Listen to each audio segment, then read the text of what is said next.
kita perhitungkan, kita perkirakan potensi uang yang bisa kita selamatkan dari kebocoran-kebocoran itu adalah 150 miliar dolar satu tahun. Potensi. Apa kita mampu atau tidak? Tergantung. Tergantung keberanian kita, tergantung tekad kita, tergantung apa kita bisa bekerja sama dengan baik atau tidak. Karena itu saya selalu sampaikan dari awal saya menjabat sebagai Presiden Republik Indonesia. Kita harus bersama-sama berani mencari solusi dan berani bertindak.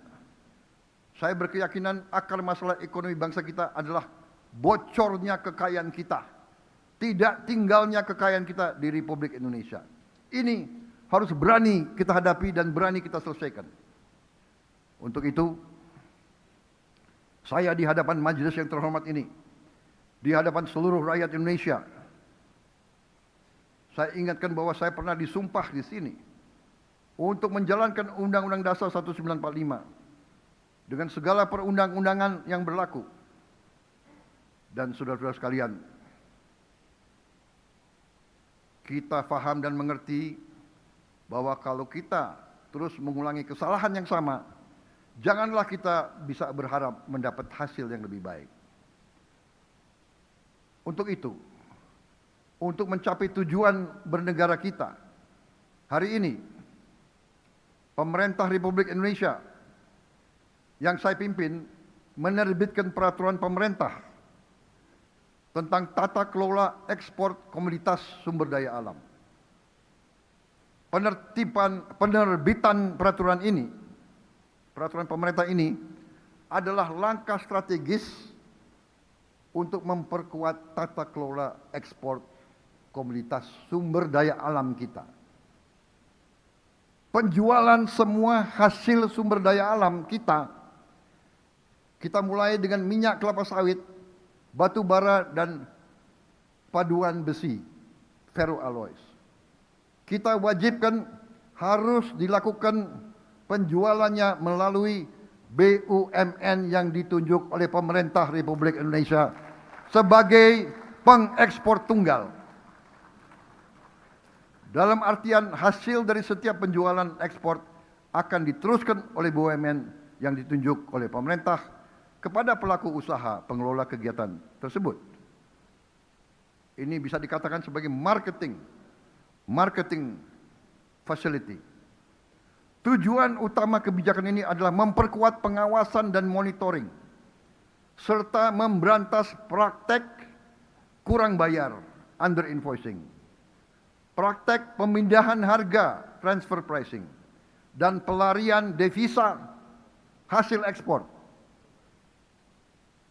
Saudara-saudara sekalian, kebijakan ini akan optimalkan penerimaan pajak dan penerimaan negara atas pengelolaan dan penjualan sumber daya alam kita.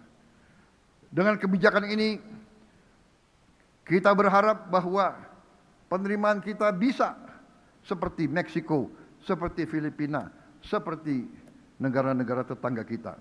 Kita tidak mau penerimaan kita paling rendah karena kita tidak berani mengelola milik kita sendiri, milik bangsa Indonesia sendiri.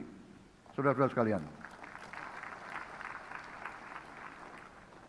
kita perhitungkan, kita perkirakan potensi uang yang bisa kita selamatkan dari kebocoran-kebocoran itu adalah 150 miliar dolar satu tahun. Potensi. Apa kita mampu atau tidak? Tergantung. Tergantung keberanian kita, tergantung tekad kita, tergantung apa kita bisa bekerja sama dengan baik atau tidak. Karena itu saya selalu sampaikan dari awal saya menjabat sebagai Presiden Republik Indonesia. Kita harus bersama-sama berani mencari solusi dan berani bertindak. Saya berkeyakinan akar masalah ekonomi bangsa kita adalah bocornya kekayaan kita, tidak tinggalnya kekayaan kita di Republik Indonesia. Ini harus berani kita hadapi dan berani kita selesaikan. Untuk itu, saya di hadapan majelis yang terhormat ini, di hadapan seluruh rakyat Indonesia, Saya ingatkan bahwa saya pernah disumpah di sini untuk menjalankan Undang-Undang Dasar 1945 dengan segala perundang-undangan yang berlaku. Dan saudara-saudara sekalian, kita paham dan mengerti bahwa kalau kita terus mengulangi kesalahan yang sama, janganlah kita bisa berharap mendapat hasil yang lebih baik. Untuk itu, untuk mencapai tujuan bernegara kita, hari ini pemerintah Republik Indonesia yang saya pimpin menerbitkan peraturan pemerintah tentang tata kelola ekspor komoditas sumber daya alam.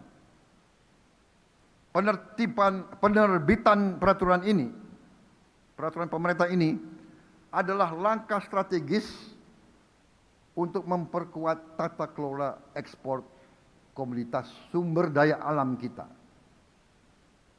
Penjualan semua hasil sumber daya alam kita mulai dengan minyak kelapa sawit, batu bara, dan paduan besi, ferroalloys. Kita wajibkan harus dilakukan penjualannya melalui BUMN yang ditunjuk oleh pemerintah Republik Indonesia sebagai pengekspor tunggal. Dalam artian hasil dari setiap penjualan ekspor akan diteruskan oleh BUMN yang ditunjuk oleh pemerintah kepada pelaku usaha pengelola kegiatan tersebut. Ini bisa dikatakan sebagai marketing facility. Tujuan utama kebijakan ini adalah memperkuat pengawasan dan monitoring, serta memberantas praktek kurang bayar, under invoicing, praktek pemindahan harga, transfer pricing, dan pelarian devisa hasil ekspor. Saudara-saudara sekalian, kebijakan ini akan optimalkan penerimaan pajak dan penerimaan negara atas pengelolaan dan penjualan sumber daya alam kita.